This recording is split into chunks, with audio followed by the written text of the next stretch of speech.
আসসালামু আলাইকুম গাইস, আপনারা সবাই কেমন আছেন? আশা করি সবাই ভালো আছেন। আজকে আপনাদের সাথে একটা কথা নিয়ে কথা বলার জন্য আসলাম ভিডিওতে। ঠিক আছে, আপনারা দেখবেন যে বর্তমান অনলাইনে একটা বিষয় নিয়ে খুব আলোচনা চলতেছে, খুব ভাইরাল আর কি। বিষয়টা একটা ডায়লগ, যে আরও দাও গ্রামে ওয়াইফাই। এই ডায়লগটা বর্তমান টিকটকে, ইউটিউবে অনেক ভাইরাল, অনেক ফেমাস। সবচেয়ে আজব ব্যাপারটা কি তা জানেন? গ্রামের মানুষও এই বিষয় নিয়ে ভিডিও বানাইতেছে। মানে তাদের শুধুমাত্র কিছু বিয়ের জন্য, কিছু ভিউ কামানোর জন্য গ্রামের ছেলেরা মজা করে এই বিষয় নিয়ে ভিডিও বানাইতেছে। কিন্তু তারা এইটা বুঝতে পারতেছে না যে তারা নিজেরাই ছোট হয়ে যাইতেছে। আমি গতকাল একটা ভিডিও দেখলাম, মানিক মিয়া।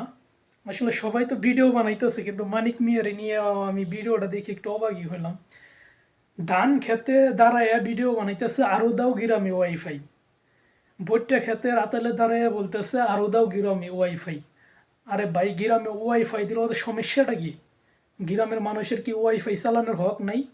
তারা কি ওয়াইফাই নেট চালাইতে পারে?